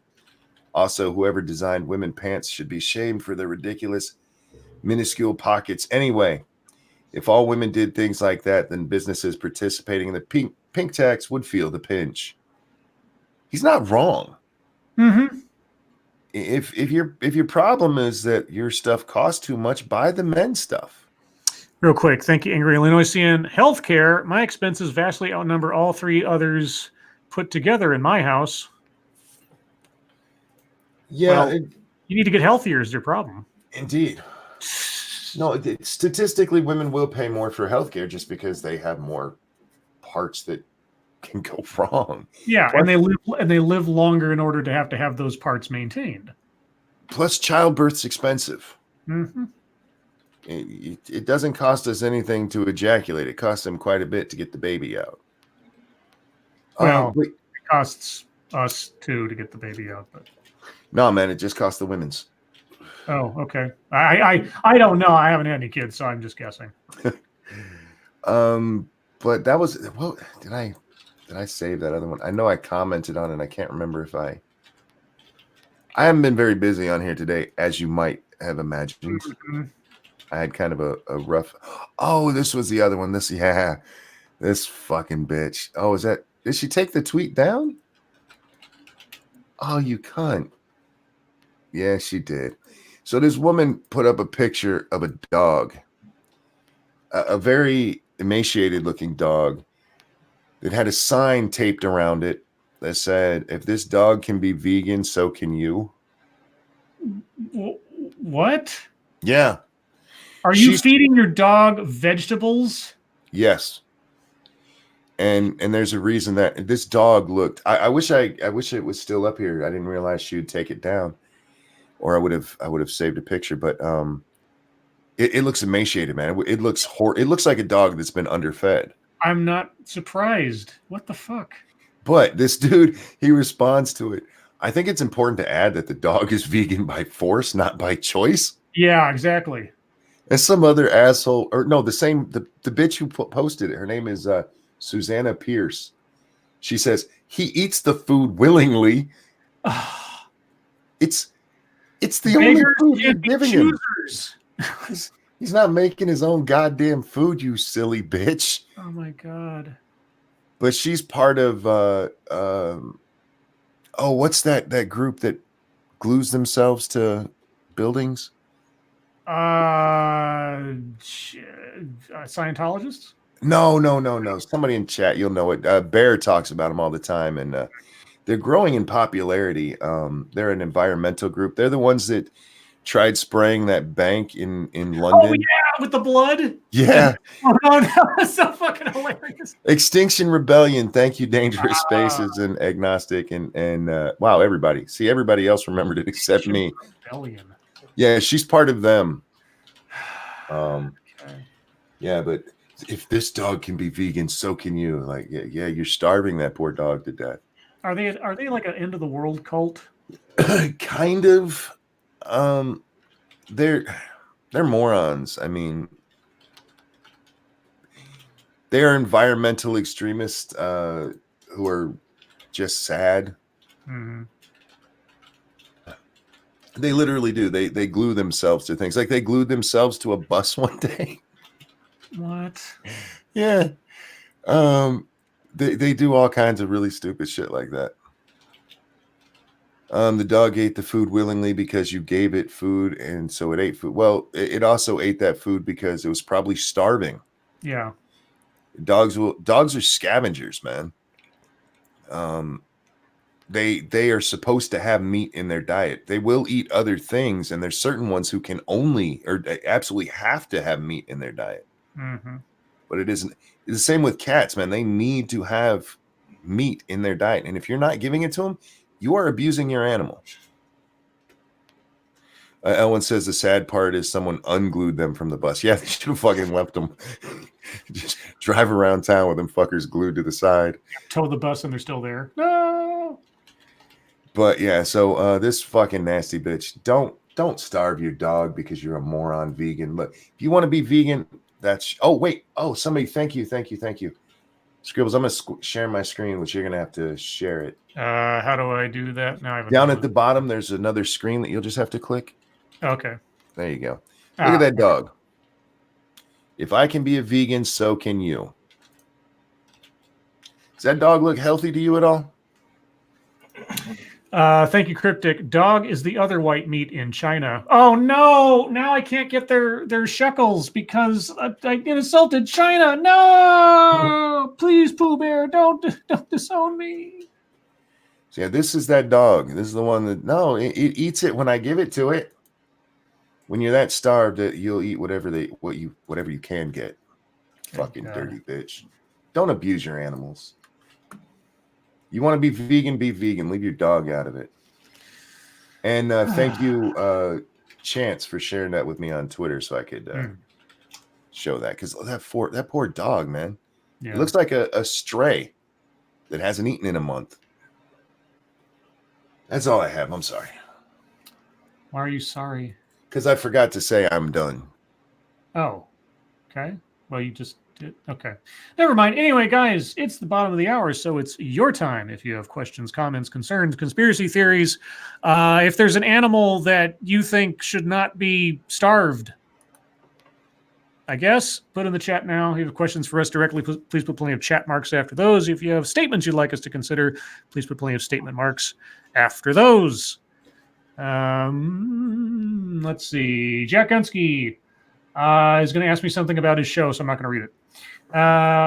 Let's see. RJ Bandsmith, Scribe, like, can we lock up that animal abuser? Conceivably, depending on what state they're in, the laws of that state, and whether or not they can be identified. Conceivably. Adabisi says, Monkey, tell me where it hurts, because Adabisi wants to fix you? My entire rib cage, dude. There you go. So go buy some spare ribs for Monkey. Ha. You like that? I thought I liked I like that. Jack Hunter says, I only do that on Tuesdays, Scribe. Well, you see, I've been trained to just kind of ignore your cheap plugs. So okay, if it's something. Is it something legit? Okay. Let's see. How many articles have you read about pets and babies dying due to vegan diets now? Honestly, only 2 that I remember. I've read of 2 children dying, and pets. I've never read of them actually dying, just being severely emaciated. I've heard a couple stories about children dying. I've heard more than a couple stories about children or parents being charged with negligence for malnourished children as a result of vegan diets and such. Yeah. So the latter happens more than the former, thankfully, because at least then the kids have a chance to survive. But Frosted Glass, should we really be making fun of the woman who loves the plane? I heard her last boyfriend died on 9/11. Oh. Oh. I hear Flight 911 was never mind. Oh. Satsu 2 cents. In honor of season 4, starting today, I challenge you to a food war, says Raziel. Bruh, let's go. Wait, is season 4 of Food War? Wait. Okay, I'm confused. Because I know there was a bunch of new stuff that came out today. I know My Hero Academia started again. Has Food War started again too?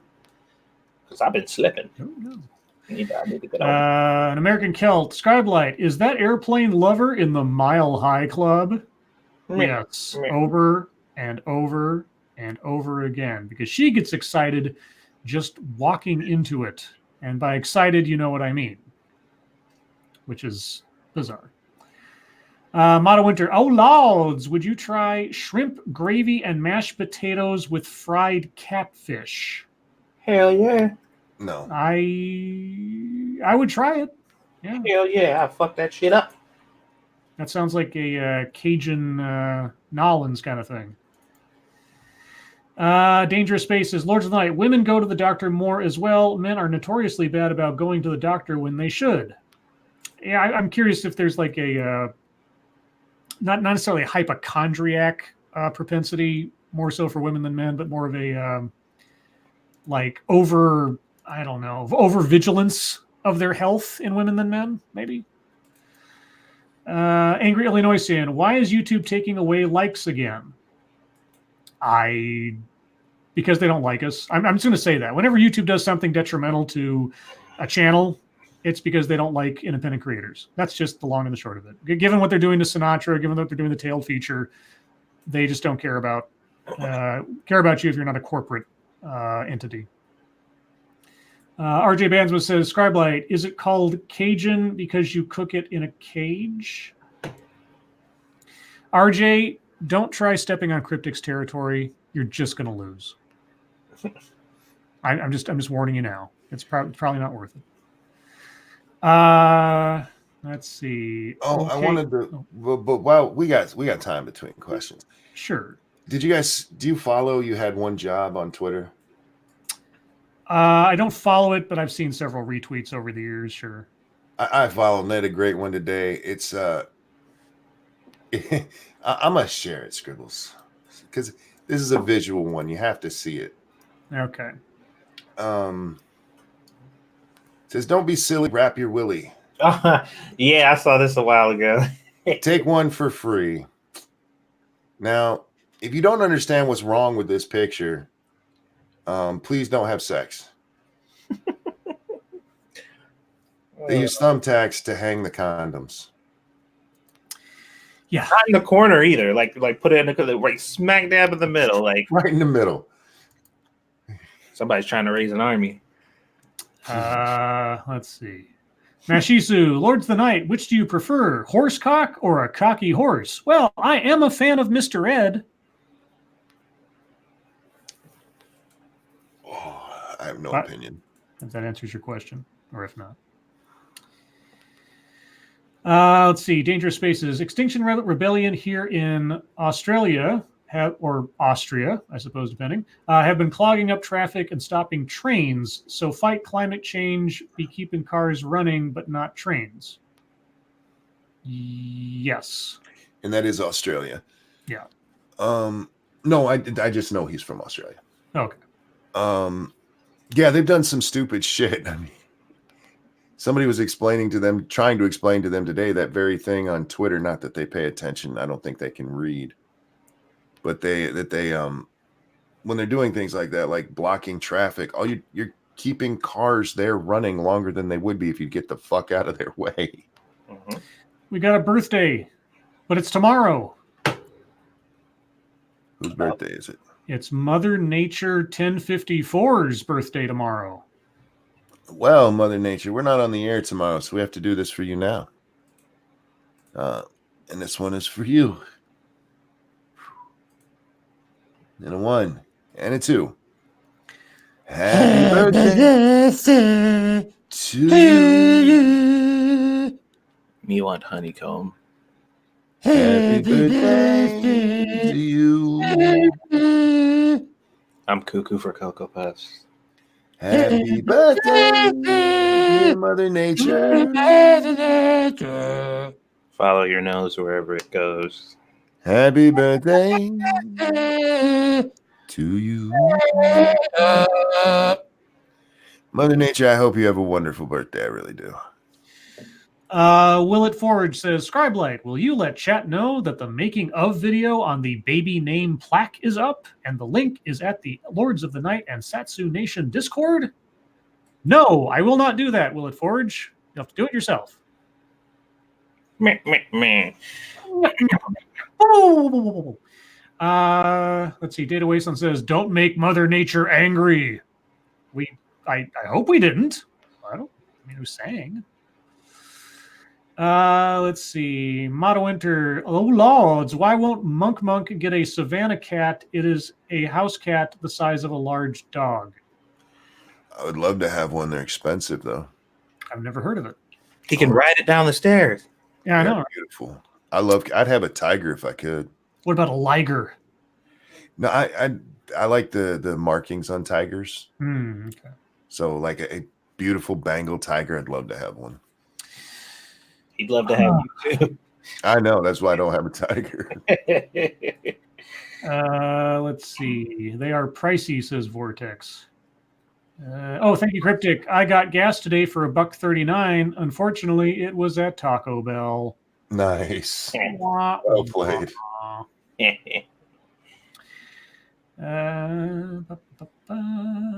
What else? Cynic is sick. Oh, Chaos Land has a tiger. Okay.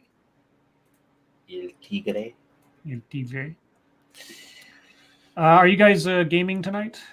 Yes, we are. We'll be playing Code Vein after this. And also, guys, since we're at the start of the new seasons for these anime shows, I'm really going to try. I've been wanting to do this for a long time. I know there's a lot of people who are going to be watching this as the episodes come out. I'm going to try to do reviews of every episode after they come out. Like, we're going to talk about it. We can discuss it. Maybe it'll be a live stream. Maybe it'll be a video. I don't know yet, but I am planning it. I'm going to watch the new episodes probably either tonight or tomorrow. And there'll be something out soon talking about them. So be prepared for anybody who's wondering. I'm going to try to. I've been wanting to do this for a while, so I got it planned. Vortex says some of these plain love jokes are a bit over the top. Meow, meow, meow. You know, if you're making an arm wrestling joke, that might make more sense. But maybe I'm just a nerd that way. Let's see. The Magister says, my uncle has a tiger. The paperwork and money involved to get the licenses is crazy. Yeah, but see, I'd want a tiger I could leave or just like have wandering around my house. You have to have like enclosures and stuff for those. Actually, if I ever get another cat, it'll be another Maine Coon just because I fucking love those cats now. They're big and they're soft and they're the sweetest things on the planet. And you want a Bengal? A Bengal tiger if I could have one, but no. The Maine Coon is just a big fluffy. It looks like a gigantic Persian, but without the squished face. Beautiful long-haired cats. Let's see. I was about to say if you want a good Bengal, you should get Boomer Esiason. Yeah. They're actually the Maine Coons are weird because they have short hair until like their back shoulders. Weird. And then it gets long. Okay, Angry Illinoisian, you've been beaten to with the Mile High Club joke. Sorry, I read that one earlier. I forget who it was, but yeah. Let's see. Who else? White Knight. Ho Lords. Ho Lords? Are we Lords of Hoes? Oh Lord. Oh Lord, please don't let Let me me put be my- misunderstood. My pimp hand down. Ho Lords, what do you guys think of Oregon State apart from Portland? Apart from Portland, all the news I ever see about Oregon comes out of Portland. So so far as I know, it is a beautiful green tree state, and there's a lot of good scenery and stuff there. I don't know that I want to live there. You know, It's like asking me, what do you think of Montana? I just don't. I mean, it's nothing mean, but like Scribe said, the news we see that comes out of it's all from Portland. So aside from, it's not like I've ever looked into it, like, you know, what it's like out there. I don't think about it. Scenic and I don't know, mostly, you know, pine tree wasteland, I guess. I don't know. The states I end up thinking about are California, Texas, Florida, and New York, and Michigan, because I live here. But just the shit that's in the news most of the time. Thank you, Cryptic. I've decided to move to Thailand. Fuck it. Thank you, Cryptic, for that geography lesson. RJ Bansma, Scribe Light, why is Monkey the Lord of Pain? Seriously, do you have to ask? Wait, were you asking me a question, or were you just being rhetorical? I didn't ask that. I don't understand. I don't understand. Data Wasteland, is the 737 the wind beneath the German girl's wings? Oh, yeah, just not the wings of the plane, if you get my drift. If you don't, then I'm being way too obscure. Functional. Guys, stop being so mean to Scribe. Who's being mean to me? Or am I missing it? I must be missing it. Gamer Nuts, or Stargazer Nits says, Ranting Monkey, are you doing well enough for a gaming stream? We'll find out, won't we? Yeah, I guess so. Will it Forge Monkey, your insurance would hate you having a tiger too. Yeah, they would. Motto Winter, oh lords, would you eat one of the Queen's corgis? No. Maybe. Oh. Pyrus Cree, considering that the planes ended up in the towers, wasn't 9/11 technically an inside job? I see what you did there. Don't forget the Pentagon. I mean, it went all the way inside. Deep penetration. Okay. Penetration. Let's see. Penetration. Let's see. What else we got? Ebony Williams. My lords, what natural scent do you like most? Pine, fruit, earth, after it rains, something? What natural scent? I like the smell of fresh apples. You know, like the sort of like the granny apples. That smell, I like that smell. My favorite scent is vanilla. There you go. This may be weird, but one of my favorite smells is actually matches. Oh yeah, like when they fire off. Yeah, that little burning smell. Yeah. Oh man, Love that smell. Yeah. love that shit. I thought you were going to say fresh baby sweetest. Well, my first answer was going to be squishy. Oh, okay. My first answer was Lady Monkey. Nobody listened to me. That's right. That's what I was going to say because that's why I don't like her wearing like perfume and stuff. I'm like, you don't need it, girl. Mm-hmm.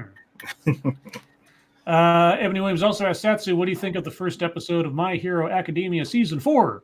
I will let you know when I watch it. I just said I was about to. I got review episodes for when I watch these shows.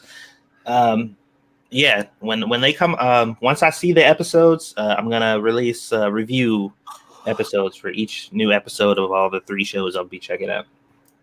Okay. Frosted, you ass.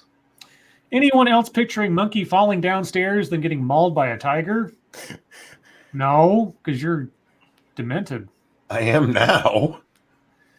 Sean DW175. I thought Scribe was going to say "scent of a woman" since it would be a movie reference.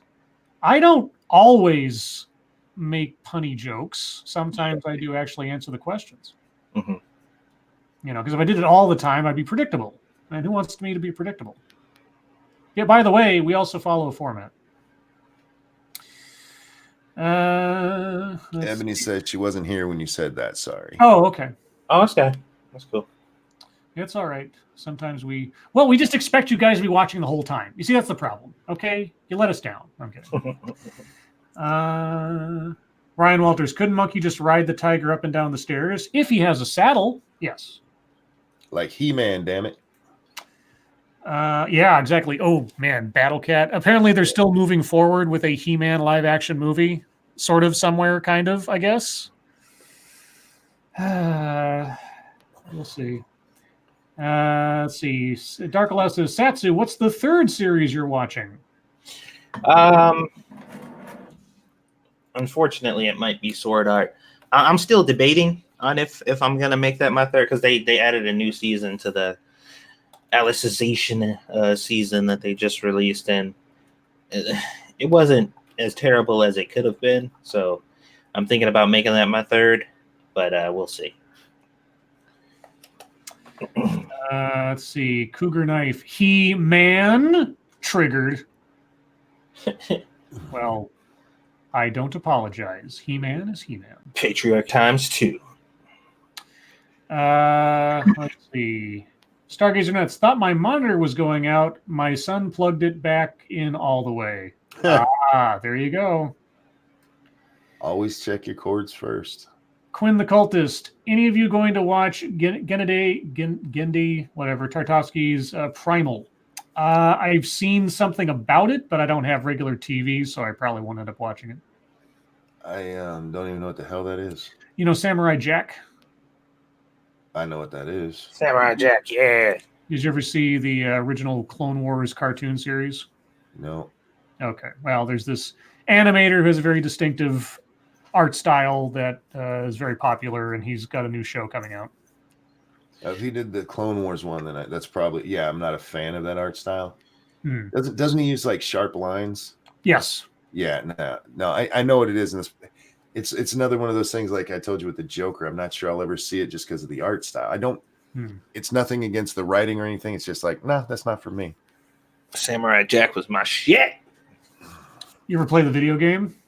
I used to play the ones on the website, if that's what you're talking about. No, the actual video game. No, I used to go on Cartoon Network and play those. So, Mashisu, Lords of the Night. Any of you plan to see Terminator: Dark Fate when it opens next month? Nope. Not me. No.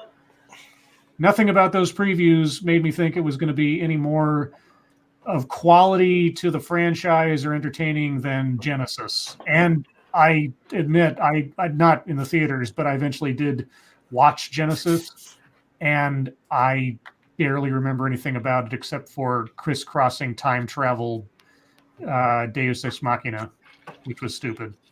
I only watched the third Terminator movie because I was too lazy to change the channel. The only thing about the third the Terminator 3 that I actually liked was the ending. The quote unquote twist at the end. I appreciated the fact that they didn't go for a happy ending or something that resolved everything.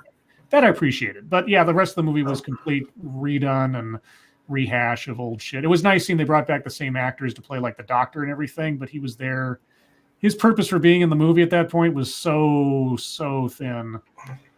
Anyway, and it was making fun of itself. Like when Arnold goes to the gay strip club to get clothes, he's lampooning himself. Like it's lampooning its own franchise. Which, like, why would you do that?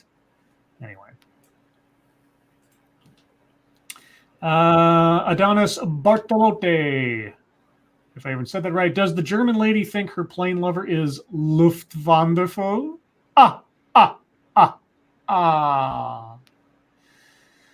Jack Gunsky, oh Lauds, why does Scribe ignore all my questions? I send one pitch a week and Scribe doesn't read that as it is. Except until the end of the show and I plug your show. But maybe you're not paying attention. I don't Frosted Glass. How do you think Episode 9 will attempt to run damage control after Last Jedi? By doing the sleight of hand of, hey, look over here's the Emperor. I don't think they will. I think they're just why would you? You're on episode 9. It's the end of the run. Full speed ahead. Yeah, I mean, they have to address Carrie Fisher's death in some fashion, obviously. But other than that, I think they're going to sort of tongue-in-cheek ignore or just gloss over the entire Last Jedi. You know, it's sort of like it'll be a willful ignorance of the importance of that storyline to the overall arc. I think you'll effectively pick up storyline-wise where you left off with Force Awakens. Except for the fact that there's no Snoke and, there's no Luke, there will be Luke Skywalker in this one. Don't worry, somehow.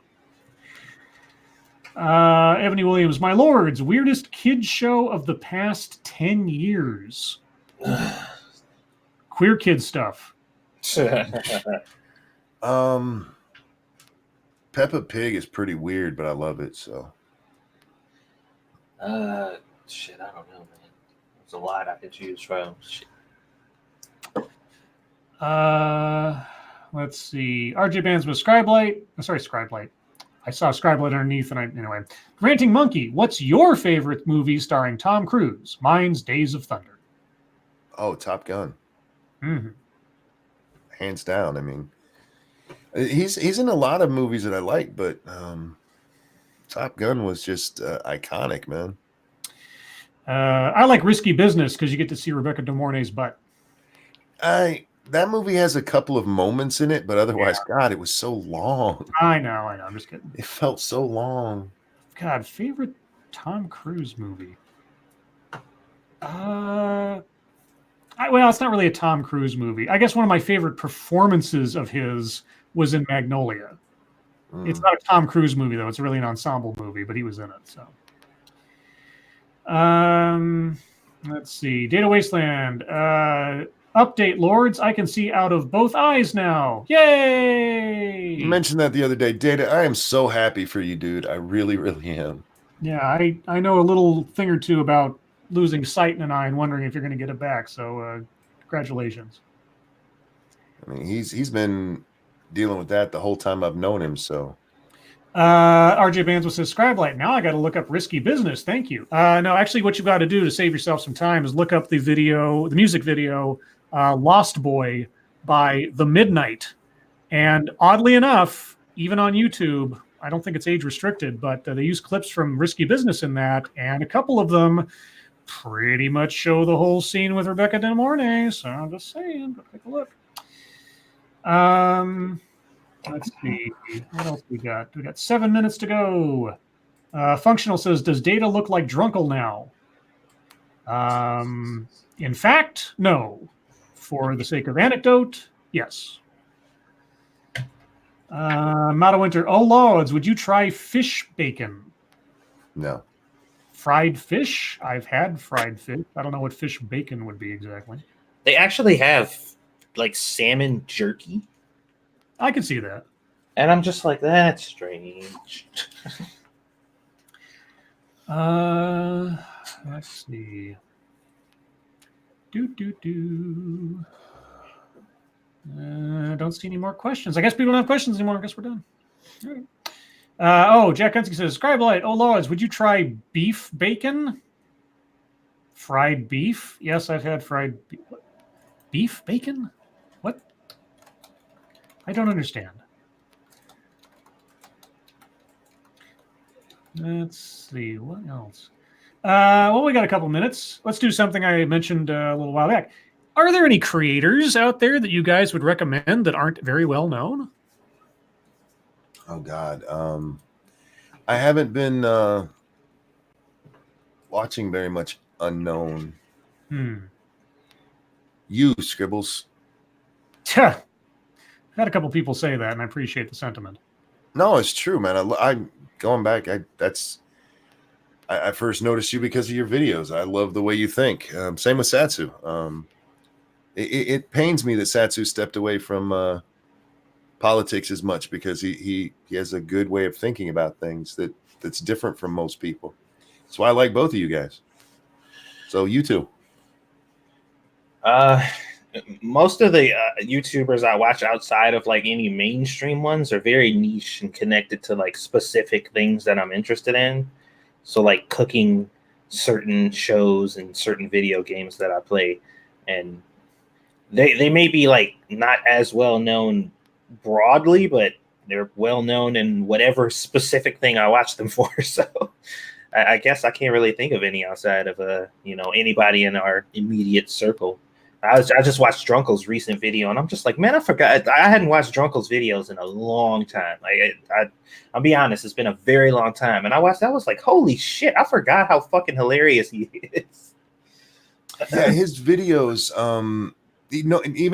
he's funny in live, but his videos are fucking amazing. Yeah, his videos are super hilarious. I'm just like, damn, I've been slipping because I forgot how fucking funny Drunkle is. I got a couple. One, if you like watching sovereign citizen stuff, a guy that started a channel recently that is just got probably the encyclopedia of sovereign citizen clips.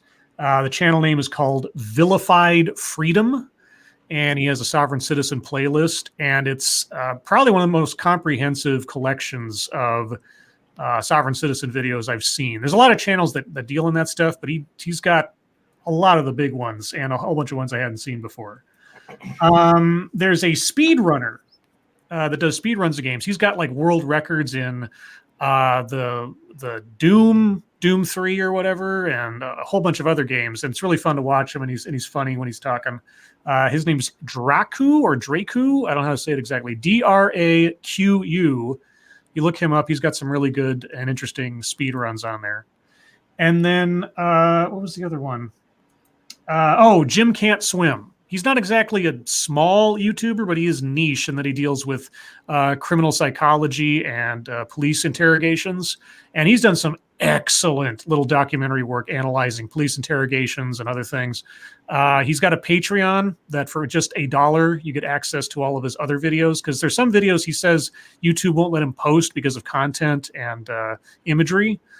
So that stuff's all private. But he's got plenty of videos on his main channel that are still totally worth watching.